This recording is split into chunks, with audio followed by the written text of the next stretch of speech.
పోటీలో నేను ఓడిపోయా కానీ చరణ్ దృష్టిలో పల్లవి మోసం చేసి గెలిచిందని చెప్పి నేను చెప్పాను. అక్షత మొత్తం జరిగిన విషయంతో చెప్తూ ఉంటుంది.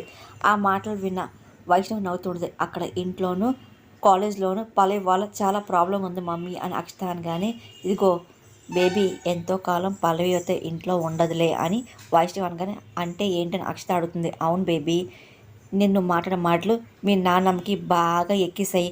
అది నాకు క్లియర్గా అర్థమవుతుంది. వీరంత తొందరగా దాని ఇంట్లో పంపించేయగల నమ్మకం నాకు వచ్చింది అని వయసు నమ్మకం చెప్తుంటుంది. ఆ మాటలు విన్న అక్షత చాలా సంతోషపడుతుంది. ఆ గుండమ్మ కూతురు ఎవరో తనకు తెలియకూడదు, దాని దగ్గరికి కూడా రాకూడదు అని వైష్ణవి చాలా ఆశపడుతూ ఉంటుంది. అప్పుడే ఒకసారిగా నీడ కనపడుతూ ఉంటుంది. ఇంకా చూస్తూ కంగారు పడుతూ ఉంటుంది. పల్లవి అని చెప్పి వైష్ణవి పోతుంది. అంటే మన ఇద్దరు మాట్లాడుకునే మాటలు ఎవరో విన్నా అని చెప్పి వైష్ణవి సిచ్యువేషన్ అంతా అర్థమవుతుంది. ఇంకా డౌట్గా చూస్తూ ఉంటుంది. అక్షతకి ఏమర్థం, అక్షత కూడా అలాగే వాళ్ళ అమ్మ వైష్ణవి చూస్తూ ఉంటుంది. అంటే మన మాటలు ఎవరో వింటున్నారు అని చెప్పి అనుకుంటూ చూస్తూ ఉంటారు, భయపడుతూ ఉంటారు. ఒకసారి చూసి షాక్ అయిపోతూ ఉంటారు. ఎదురుగా పల్లవి ఉంటుంది. పల్లవిని చేసి వైష్ణవి అక్షత ఇంకా షాక్లో ఉంటారు. ఇంకా నోటిని మాట రాదు. అంటే ఏంటి, నేను మాట్లాడడం మనం వినేసిందా ఏంటి అని చెప్పి అనుకుంటూ చూస్తూ ఉంటారు. పల్లవి కూడా చాలా కోపం అక్షతాన్ని వైష్ణవి చూస్తూ ఉంటుంది. ఇంకా అలాగే కోపంగా చూసి పక్కెళ్ళిపోతూ ఉంటుంది. ఏయ్ ఆగు అని చెప్పి అక్షత ఆపుతుంది. ఇంకా పల్లవి ఒక నిమిషం ఆగి వెనక్కి చూస్తూ ఉంటుంది. అక్షత వైష్ణవి చాలా కోపం వస్తుంటుంది. ఇక్కడేం చేస్తున్నావు అని అక్షత కోపంగా అడుగుతుంటుంది. కానీ పల్లవి ఏమో ఏం లేదు, ఇలా వెళ్తున్నా గుండం గారి కూతురు గురించి మాడుకుంటున్నారు ఏంటా అని చెప్పి వింటున్నా అంతే అని చెప్పి పల్లవి డౌట్గా గమనిస్తుంటుంది. ఆ మాటలు అక్షతకి వైష్ణవి ఇంకా కోపం వస్తుంటుంది. అంటే ఏంటి ఇంట్లో వాళ్ళు ఏం ఆడుకుంటున్నారు వింటాకే నేను పనిలో పెట్టుకున్నావు ఏంటి అని చెప్పి వైష్ణవి చాలా ఆశ మాట్లాడుతూ ఉంటుంది.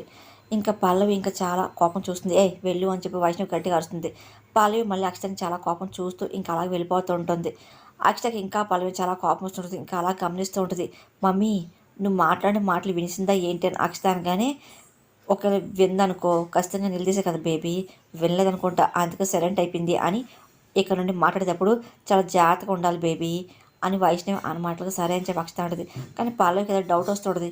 ఏంటి గుండం గారికి తన కూతురు ఎవరో తెలియకూడదు, తన దగ్గర చేర్చుకోవడం చెప్పేసి వీళ్ళు ఎందుకు అనుకుంటున్నారు, గుండం గారి కూతురు వీడి దగ్గర అయితే వీళ్ళకి వచ్చే నష్టం ఏంటి అని పల్లవికి రకరకాల డౌట్లు వస్తూ ఉంటాయి. ఇంకా ఆలోచన పడుతుంది. ఇప్పటి వరకు ఆ అమ్మాయి ఎవరు తెలుసుకోవాలని చెప్పి ప్రతిసారి ఏదో ఆటంకం కలుగుతూనే ఉంటుంది కదా, దానికి వీళ్ళకి ఏమైనా సంబంధం ఉందా ఏంటి అని చెప్పి వైష్ణవి అక్షత మీద పల్లవి డౌట్ వస్తుంది. హాల్లో కూర్చొని గీత అలా గుండమ్మ మాట్లాడుకుంటూ ఉంటారు. న్యూస్ పేపర్ చదువుతూ శ్రీనివాస్ ఉంటారు. అప్పుడు ఇంకా పల్లవి వచ్చి ఇంకా అమ్మ అని చెప్పి పిలుస్తూ ఉంటుంది. ఒక విషయం గురించి మీతో మాట్లాడాలి అని పల్లవి అనగానే, దేని గురించి అని గుండమ్మ అడుగుతుంటుంది. ఇంకా అదే పని శ్రీనివాస్ కూడా వింటూ ఉంటారు. అప్పుడు ఇంకా వైష్ణవి అక్షత ఏం ఆడుకున్నా చెప్పి కిందకు వస్తూ ఉంటారు. అదే దూరమైన మీ అమ్మాయి గురించి అని పాలనమాట ఒకసారి గుండం కంగారు పడుతుంటుంది. ఆయిచ కూడా వచ్చి వింటూ ఉంటాడు. కామెకి వస్తూ ఉంటుంది. ఇంకా అలాగే చూస్తూ ఉంటారు. ఇంకా అక్షత వైష్ణవి టెక్స్ట్ పడిపోతూ ఉంటారు. అంటే ఏంటి మన మాటలు వినేసారని చెప్పి భయపడుతూ ఉంటారు. కామాక్షికి అర్థం ఇదేంటి సడన్గా గుండం కూతురు మాట్లాడుతున్నారు అని చెప్పి ఇంకా కామాక్షి అనుకుంటుంది. మమ్మీ గుండం కూతురు గురించి మాట్లాడుతున్నారు ఏంటి అని చెప్పి అక్షత భయంతో వైష్ణవి చెప్తూ ఉంటుంది.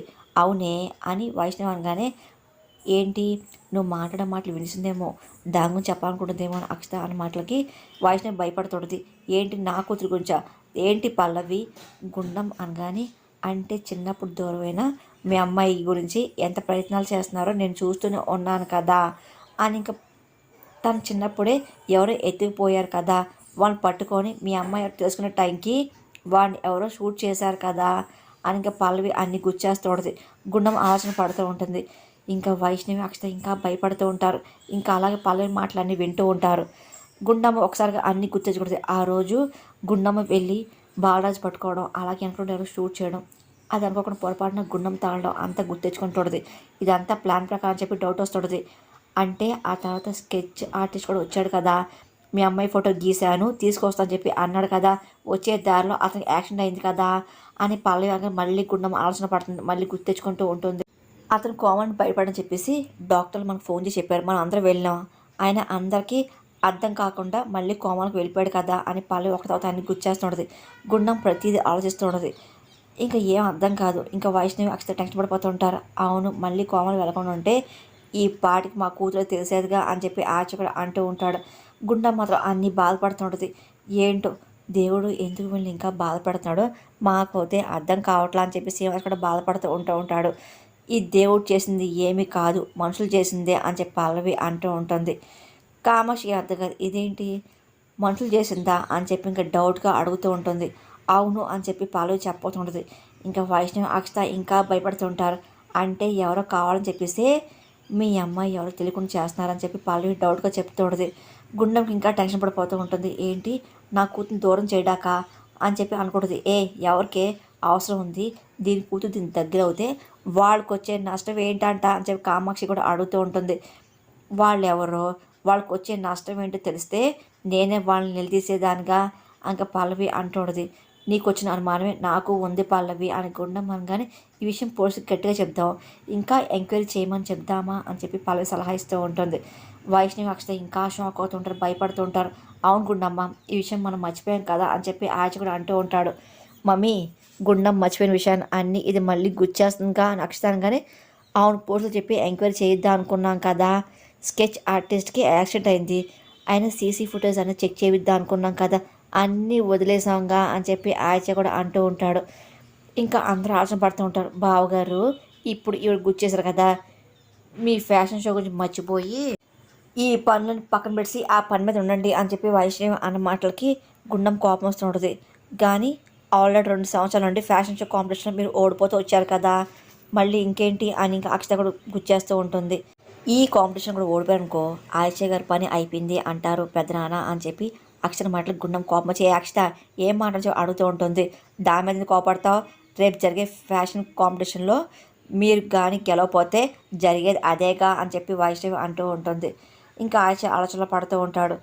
ఇదిగో ఆయన నువ్వేంటే నీకేం పని పాట ఏం లేదా, వాళ్ళు అన్నీ మర్చిపోయి వర్క్ మీద ఫోకస్ పెడుతుంటే నువ్వు వచ్చి వాళ్ళ కాన్సన్ట్రేషన్ దెబ్బతీస్తావేంటి ఇవన్నీ అని వైష్ణవి అలా కాదని పాల్గొనగానే ఏ ఏంటి కూతురు గురించి ఏం చేయాలి మా పెద్దమ్మకి తెలీదా ఏంటి, నువ్వు సలహా చెప్పాలా ఏంటి అని చెప్పి అక్షత కూడా సీరియస్ అవుతూ ఉంటుంది. ఇంకా పల్లవి ఏం మాట్లాడదు. గో, నీ మాటలతో జరిపిన విషయాలు అన్నీ గుర్చేస్తూ కూతురు ఎప్పటికప్పుడు మిస్ అయిపోయింది చెప్పి చెప్పి తను బాధపడాలనుకుంటున్నావా ఏంటి అని చెప్పి ఇదిగో నీ పన్ను చూసుకో వెళ్ళి ఇక్కడ నుండి అని చెప్పి వైష్ణవి చాలా కోపంగా పల్లవిని అరుస్తూ ఉంటుంది. ఇంకా కామాక్షి కూడా ఇంకా అలా చూస్తూ ఉంటుంది. అవును, ఎవరికైనా కొంత చనువు ఇస్తే బాగుంటుంది, అన్ని విషయాలు ఇస్తే ఇలాగే ఉంటుంది అని చెప్పి కామాక్షి చాలా కోపం పల్లవిని చూస్తూ ఇంకా వెళ్ళిపోతుంది. ఇంకా మాట్లాడిన పల్లవి ఇంకా చాలా బాధపడుతూ ఉంటుంది. ఏంటండి పల్లవి విషయంలో అత్తగారి వర్షన్ మారిందేంటి అనుకున్నాం అనగానే అదేం లేదులే, ఆయన మన కూతురు తెలియని చెప్పి ఉంది, అలాగే ఫ్యాషన్ షో కాంపిటీషన్ గెలవని చెప్పేసి అమ్మకుంటుంది కదా, అందుకే అలా ఉందేమో అని చెప్పి ఆచ అంటూ ఉంటాడు. గుండమ్మకి ఆలోచనలు పడుతూ ఉంటుంది. ఇంకా అదే పనిగా ఏంటి మమ్మీ ఆ పల్లవి అలా ఏంటి వాగుతుంది అక్షత అనగానే అంతే కదా దాన్ని నోరు మూయించా కదా అని వైష్ణవి అనగానే ప్రస్తుతం మారకుండా ఆపేవు, ఆయన ఎప్పుడు మారకుండా ఆపలేవుగా అని చెప్పి అక్షత అంటోడిది. ఇంకా వైష్ణవి ఇంకా అలాగే వింటోడిది. ఆయన గుండం మనసులో ఉన్న ఆలోచన నువ్వు తీలేవు కదా అని చెప్పి అక్షత అంటూ పల్లవి మాట్లాడింది. ఆయన పెద్దనాన్న గారు పోలీసుతో మాట్లాడి ఆ స్కెచ్ ఆర్టిస్ట్ గురించి యాక్షన్ గురించి ఎంక్వైరీ మొదలెడితే సీసీ కెమెరా మొత్తం చెక్ చేస్తే అప్పుడు ఏంటి అని చెప్పి అది అనుకోకుండా జరిగింది యాక్షన్ కాదు, వాంటెడ్గా ఎవరో చేయించారని చెప్పేసి క్లియర్గా పోలీసులు తెలిసిపోతుందిగా అని చెప్పి అక్షత భయపడుతూ మాట్లాడుతుంది. అది తెలిసాక ఊరుకుంటారా, ఆ తర్వాత హాస్పిటల్ వెళ్తారు, సేమ్ ఎంక్వైరీ స్టార్ట్ అవుతుంది కదా, అప్పుడు ఏమవుద్ది చెప్పు అని నాన్నమ్మ కూడా పల్లవి మీద లేనిపోని అన్నీ చెప్పాం కదా, అది మొలకవుతుంది చెట్టు అవుతుంది మాన్ అవుతుంది, పల్లెని బయట పంపించడానికి దారి అవుతుందని చెప్పి అన్నావు, ఆ మొలక చెట్టు అవ్వకముందే మన పునాదులు కదిలించేలాగా ఉందగా అని చెప్పి అక్షత భయపడుతూ మాట్లాడుతుంటుంది. ఆయన పల్లవి విషయంలో ఏదో డిసిషన్ తీసుకోవాలి, దాన్ని బయటికి పంపించడం కాదు, మనం బయట పడేలా ఉన్నాం, తర్వాత రోడ్డు పడతాం అని చెప్పి అక్షత కంగారు పడుతుంటుంది. అవన్నీ వైష్ణవి వింటుంది. కరెక్ట్ బేబీ, నేను కూడా అదే ఆలోచిస్తున్నాను, దీనికి స్లో ఫాస్ట్ అని కాదు, దీనికి అసలు డైరెక్ట్ అటాకే చేయాలి అని చెప్పి పల్లవి సంగతి ఏం చేయనది గో నేను ఆలోచిస్తానులే అని చెప్పి ఇంకా వైష్ణవి అంటూ నేను నిద్రపో అని చెప్పి అక్షత చెప్తూ ఉంటుంది. సరే అని చెప్పి ఇంకా అక్షత నిద్రపోతుంది. ఇంకా వైష్ణవి ఆలోచన పడుతుంది. కానీ పల్లవిని ఏదో చేయాలని చెప్పి నేను తీసుకోబోతూ ఉంటుంది. వైష్ణవి రౌడీలు కాల్ చేస్తుంది. షూ షూ అని చెప్పి సైలెంట్గా ఉండండి మేడం కాల్ చేస్తున్నారు అని చెప్పి రౌడీ అంటూ ఉంటారు. అవును మనతో పని పడిందేమో అని చెప్పి రౌడీ ఇంకోతను అంటూ ఉంటాడు. సరే అని చెప్పి ఫోన్ లిఫ్ట్ చేసి మేడం చెప్పండి అని చెప్పి అనగానే మీతో పని పడింది అని చెప్పి వైష్ణవి ప్లాన్ మొత్తం చెప్తుంటుంది. సరే మేడం అని చెప్పి ఇంకా రౌడీలు అంటూ ఉంటారు. నేను చెప్పింది చెప్పినట్టు జరగాలి అని చెప్పి వైష్ణవంగానే మేడం ఇంటి దగ్గర అంటే ప్రాబ్లం ఏమో బయట జరిగితే బెటర్ కదా అని చెప్పి రౌడీ కానీ అలాగొద్దు ఇంట్లోనే జరగాలి, నేను చూసుకుంటా మొత్తం అంతా అని వైష్ణవి కానీ సరే మేడం అని చెప్పి ఇంకా రౌడీ ఇంకా డీల్ కుదుర్చుకుంటూ ఉంటాడు. వస్తాను అంటూ ఉంటారు. మీరు చెప్పినట్టు చేస్తానని చెప్పి ఇంకా రౌడీ కానీ సరే అని చెప్పి వైష్ణవి ఇంకా ఫోన్ పెట్టేస్తుంది. అరే రేపు మనకి మంచి గిరాకు పడిందిరా అని చెప్పి రౌడీలు అనుకుంటూ ఉంటారు. ఇంకా చాలా హ్యాపీగా ఉంటారు. ఇంకా డబ్బులు వస్తాయని చెప్పి అనుకుంటూ వైష్ణవి చెప్పిన పని చేయడానికి సిద్ధమవుతుంటారు. చరణ్ కాల్ చేస్తూ ఉంటారు. ఒక్కసారిగా ఇంకా అక్షిత చూసి టెన్షన్ పడుతూ ఉంటుంది. భయపడుతుంది. ఇదేంటి ఈ టైంలో కాల్ చేస్తానని చెప్పి అక్షిత అనుకుంటూ ఉంటుంది. ఇంకా భయంగా ఫోన్ లిఫ్ట్ చేసి ఏం చరణ్ చేసామని చెప్పి అడుగుతూ ఉంటుంది. అంటే నువ్వు ఓడిపోయావు కదా రన్నింగ్ రేస్లో, ఆ పల్లవి నేను ఓడిచింది కదా బాధపడతాని చెప్పి చేసా అని చరణ్ మాటలకి అదేం లేదులే అని చెప్పి అక్షిత అంటది. అంటే ఆ రోజు చీటింగ్ చేసిందన్నా కదా నిజంగా చీటింగ్ చేసిందా అని చెప్పి చరణ్ కానీ అదేంటి నువ్వు నమ్మట్లేదా ఏంటి అని చెప్పి అక్షితంగానే అంత ఒళ్ళుండి పరిగెట్టిందంటే నేను నమ్మట్లేదులే, నేను మోసం చేసి గెలిచిందని చెప్పి నాకు అర్థమవుతుందిలే అని చెప్పి చరణ్ మాటలు అక్షత నవ్వుతూ ఉంటుంది. అవును ఆ రోజు మా నాన్న ముందు పాడావు కదా, ఆ పాట పాడతావా అని చెప్పి చరణ్ కానీ ఇప్పుడా అబ్బా నాకు మూడ్ లేదు అని చెప్పి అక్షత కానీ అదేం జరిగిందని ఫీల్ అవట్లా, బాగానే ఉందని చెప్పి అన్నావు కదా మళ్ళీ మూడు బాడదంటావు ఏంటి అని చెప్పి చరణ్ అంటూ ప్లీజ్ ప్లీజ్ ప్లీజ్ నా కోసం ఒక్కసారి పాడవా అని చెప్పి చరణ్ మాటలు అక్షత తల బాదుకుంటుంది. అది కాదు అని చెప్పి అక్షత అంటూ ఉంటుంది. ఇంకా తల బాదుకుంటుంది. అబ్బా ఇప్పుడు పాడమంటాడు ఏంటి అయ్యో అని చెప్పి ఇంకా అక్షత టెన్షన్ పడుతుంది. ప్లీజ్ ప్లీజ్ నా కోసం అంటున్నాను కదని చెప్పి చరణంగానే సరే సరే సరే ఒక్క నిమిషం ఆగు, ఇక్కడ సిగ్నల్ లేదు, హలో హలో అని ఫోన్ ఇంకా మ్యూట్లో పట్టి ఇంకా బయటకు వచ్చి చూస్తుంటుంది. ఇంకా పల్లవిని చూసి అమ్మయ్య పల్లవి ఎక్కడ ఉందనమాట అని చెప్పి అనుకుంటూ బయటకు వస్తుంది. చరణ్ ఏమో హలో హలో అని చెప్పి అంటూ ఉంటాడు. ఏ పల్లవి ఇదిగో చరణ్ లైన్లో ఉన్నాడు అని చెప్పి అక్షత మాటలకి నా కోసం అని చెప్పి పల్లవి అంటుంది. ఇదిగో చరణ్ నా లవరు అని అక్షతంగానే అతను నువ్వే మాట్లాడుకో అని చెప్పి పల్లవి అంటుంది. కాదు చరణ్ లైన్లో ఉన్నాడు కదా పాట పాడమంటున్నాడు పాడు అని చెప్పి అక్షతంగానే నేను పాడితే నాకేం అవసరం చెప్పాలంగానే ఏంటి కాల్ మాట్లాడుతున్నావు ఏంటి నీకు తెలీదా ఏంటి అని చెప్పి అక్షత మాటలకి ఆయన నువ్వు డబ్బులు ఇచ్చో రికార్డింగ్ దగ్గర పాడాను మళ్ళీ అయిపోయింది మళ్ళీ ఇదేంటి అని చెప్పి పల్లవి చాలా కోపం మాట్లాడుతుంది. ఒక్కసారి పాడితే కాదు ఆల్బమ్ రిలీజ్ అవ్వాలి, చరణ్తో నా పెళ్ళి అవ్వాలి, అంతవరకు నువ్వు పాట పాడాల్సిందే అని అక్షతంగానే ఏంటి ఆర్డర్ వేస్తున్నావు అని చెప్పి పల్లవి అంటుంది. అక్కడ చరణ్ ఏమో హలో హలో అని చెప్పి అంటూ ఉంటాడు. అక్షత టెన్షన్ పడిపోతూ ఉంటుంది. హలో అక్షిత అని ఇంకా చరణ్ అంటూ ఉంటాడు. ఇదిగో ఆర్డర్ కాదు రిక్వెస్ట్ చేస్తున్నా ప్లీజ్ అని చెప్పి అక్షత అడుగుతుంది. ఒకసారి నాకు గట్టికిచ్చే అని అక్షత అంటుంటుంది. ఇంకా పల్లవి ఆలోచన పడుతుంటుంది. అక్షత చాలా టెన్షన్ పడిపోతుంటుంది. ఇదిగో చెప్తున్నానా ఏంటి పాట ఆడమని అంత ఆలోచిస్తున్నావు ఏంటి అని చెప్పి అక్షత అడుగుతుంది. ప్లీజ్ అంటున్నానుగా అని చెప్పి అక్షత అదే పని అడుగుతుంది. ఇంకా పల్లవి ఏం మన సరే అనగానే అక్షత ఇంకా పక్క తీసుకెళ్తూ ఉంటుంది. హలో హలో అని చెప్పి చరణ్ అంటూ ఉంటాడు. ఏంటి మ్యూట్లో పెట్టావు అని చెప్పి అడుగుతుంటాడు. లేదు లేదు అంటే అక్కడ సిగ్నల్ లేవు అందుకే పక్క వచ్చాయి పాడమనగా పాడతా అని చెప్పి అక్షతంగానే చరణ్ చాలా సంతోషపడుతూ ఉంటాడు. ఇంకా పల్లవికి ఫోన్ ఇస్తాడు సైకిల్ చేస్తూ ఉంటుంది. అక్షత ఈ ఫోన్ ఇవ్వగానే ఇంకా పల్లవి ఫోన్ తీసుకొని పాడుతూడదు. ఇంకా చరణ్ చాలా సంతోషపడుతూ ఉంటాడు. ఇంకా అదే పనిగా పాట వింటూ ఉంటాడు. ఇంకా అలాగే వింటూ ఉంటాడు. ఇంకా పల్లవి అలాగే పాడుతూ ఉంటుంది.